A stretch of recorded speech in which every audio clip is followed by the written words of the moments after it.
जंग जीतने के लिए कुर्बानी देनी पड़ती है, ये तो सभी ने सुना है। हम बात बात पर इस चीज का जिक्र भी करते हैं, लेकिन कुर्बानी की कीमत तो वही जाने जिसका कोई अपना शहीद हुआ हो। ऐसी ही कहानी है केतकी की। एक छोटे से गांव के छोटी सी झोपड़ी में विधवा केतकी अपने 10 साल के बेटे के साथ रहती थी। उसका पति पुलिस में काम करता था और 4 साल पहले किसी गुंडे ने उसे मार दिया था, जिसके बाद केतकी को थोड़ी सी पेंशन मिलती थी, जिससे वो अपना और अपने बेटे का पेट पालती है। एक रोज केतकी को पड़ोस के घर से कुछ चिकन मिला। केतकी वही चिकन अपने बेटे को बड़े प्यार से खिला रही थी। खा बेटा, पेट भर कर खा। माँ, चिकन बहुत टेस्टी बना है, आपके हाथों में तो जादू है माँ। बहुत दिनों बाद चिकन खा रहा है ना बेटा? हाँ माँ, बहुत दिनों बाद खा रहा हूँ। क्या करूँ बेटा, तेरे पापा के बाद पहले जैसा कुछ भी नहीं रहा। तब तो हर हफ्ते चिकन खाते थे। दुखी मत हो माँ, देखना जब आर्मी में मेरा सिलेक्शन हो जाएगा ना, तब मैं आपको हर रोज अच्छा खाना खिलाऊंगा। आर्मी? नहीं बेटा, वहाँ बहुत खतरा है। तेरे पिता भी तो पुलिस में थे, क्या हुआ देखा ना? मेरे साथ वैसा नहीं होगा माँ, मैं आर्मी ऑफिसर बनके देश की सेवा करूंगा। सोचो माँ, मेरे पास नौकरी होगी, पैसे होंगे और सम्मान भी मिलेगा। सभी आपको ऑफिसर की माँ कहकर बुलाएंगे। केतकी को ये सब सुनकर तो बड़ा अच्छा लग रहा था, लेकिन उसके मन में एक डर बैठा हुआ था। राहुल पढ़ाई लिखाई में भी अच्छा था और खेल कूद में भी अच्छा था। ऐसे ही वो बड़ा होने लगा और हर साल स्कूल में टॉप करने लगा। 18 साल की उम्र में उसने आर्मी में भर्ती होने का एग्जाम दिया और पहली बार में उसका सिलेक्शन हो गया। माँ, मेरा सिलेक्शन हो गया। माँ, मेरा सिलेक्शन हो गया है, मुझे नौकरी मिल गई है। केतकी की आंखों में खुशी के आंसू आ गए। ये तो बहुत अच्छी खबर है बेटा, मुझे पता था कि तू कर लेगा, मेरा अच्छा बेटा। अब आपको काम करने की जरूरत नहीं है, अब मैं आपके लिए नौकर रखूंगा, आप बस आराम करोगी, ठीक है? ठीक है बेटा, जैसा तू कहे। अब से तू जो बोलेगा मैं वही करूंगी। राहुल की पोस्टिंग पहले तो घर के पास ही हुई। वो हर सुबह काम पर जाता था और शाम को लौट आता था। केतकी उसे टिफिन में कभी रोटी तो कभी पराठा बांध कर देती थी। बहुत दिनों के बाद केतकी को खुशी मिली थी। उसे लग रहा था कि इतने सालों के बाद अब सब कुछ ठीक हो गया है, अब तो खुशी ही खुशी है। एक इंसान को अच्छे से जीने के लिए जो भी चाहिए होता है, केतकी और राहुल के पास सब कुछ था। घर, नौकरी, पैसा, सम्मान, सब कुछ।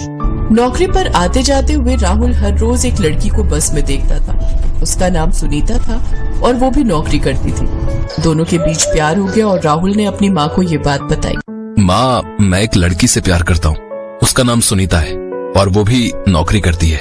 अरे वाह बेटे, अपने लिए लड़की भी पसंद कर ली। तूने तो मेरा काम आसान कर दिया।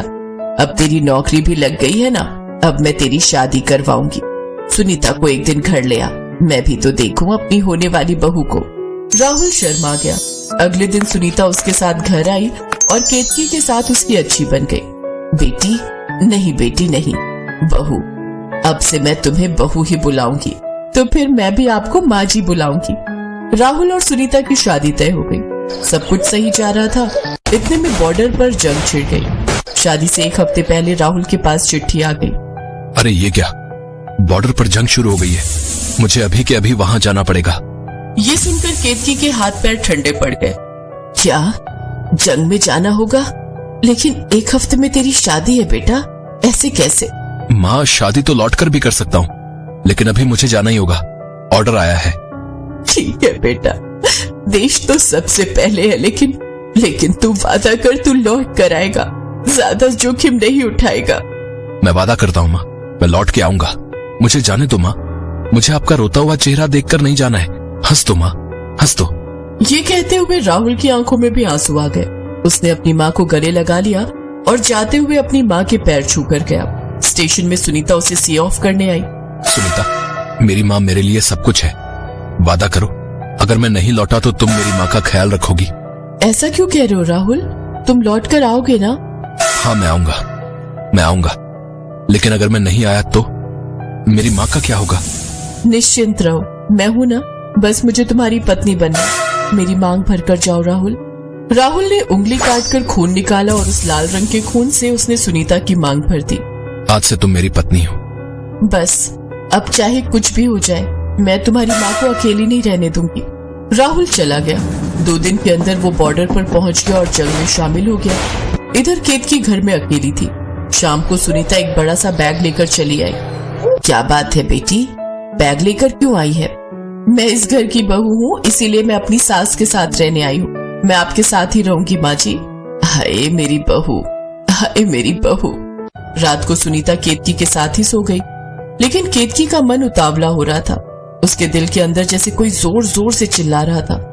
उसे उस दिन की याद आ रही थी जिस दिन उसके पति की डेड बॉडी घर पर आई थी। नहीं! केतकी की नींद टूट गई। वो बिस्तर पर बैठ गई। उसके चेहरे पर पसीना था। क्या हुआ माँ जी, क्या हुआ? मैंने बुरा सपना देखा बहू, बहुत बुरा सपना देखा। कोई बात नहीं माँ, सपना ही है। राहुल ठीक है, आप सो जाइए।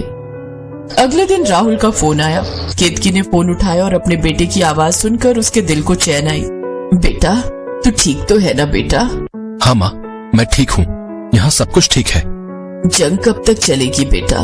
बस ज्यादा दिन नहीं, एक आखिरी मिशन है, वो खत्म करके मैं बहुत जल्दी आपके पास आ रहा हूँ माँ। आप चिंता मत कीजिए।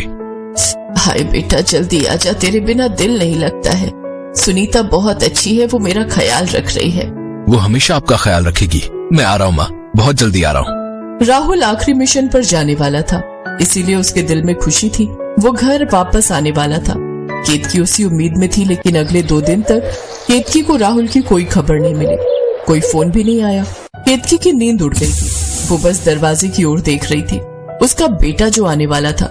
और आखिरकार 3 दिन बाद देर रात को उसके दरवाजे पर किसी ने दस्तक दी। बेटा आया है मेरा राहुल आया है। केतकी ने दौड़कर जाकर दरवाजा खोला और देखा बाहर 4 आर्मी के जवान एक कफन लेकर खड़े हुए हैं। बेटा, मेरा बेटा कहाँ है? राहुल, कहाँ है तू? माँ जी, राहुल सर शहीद हो गए हैं। इस कफन में उनकी बॉडी है। नहीं नहीं, झूठ बोल रहे हो। हाँ झूठ बोल रहे हो ना? मेरे साथ मजाक मत करो। राहुल, राहुल सामने आ बेटा, बहुत मस्ती हो गई। लुका छुपी खेल रहा है ना मेरे साथ? आजा बेटा, अपनी माँ की गोद में नहीं आएगा? राहुल, राहुल बेटा मजाक मत करना, मजाक मत करना। ये कहते हुए केतकी की आंखों से आंसुओं की बारिश होने लगी। वो बेहोश होकर गिर पड़ी। सुनीता ने उसे पकड़ लिया। होश आने के बाद केतकी ने देखा उसके सामने राहुल की डेड बॉडी पड़ी हुई है। बेटी, बेटी, मेरा बेटा भी उठ जाएगा। उठेगा ना बेटा? अपनी माँ को गले नहीं लगाएगा? केतकी फिर से बेहोश हो गई। राहुल की चिता जलाई गई और इधर केतकी जोर जोर से हंसने लगी। मेरा बेटा मजाक कर रहा है। बहुत बदमाश है वो तो अभी आ जाएगा। जंग पर गया है ना, जंग पर गया है ना, अभी आ जाएगा। केतकी अपने बेटे के शोक में पागल हो गई। कुछ दिन गांव के लोगों ने हमदर्दी दिखाई, लेकिन धीरे धीरे सभी अपने अपने कामों में व्यस्त हो गए। पागल केतकी घर के कोने में पड़ी रही और सुनीता उसकी देखभाल करने लगी। वो हर रोज दरवाजे की ओर देखती थी। उसका बेटा जो आने वाला था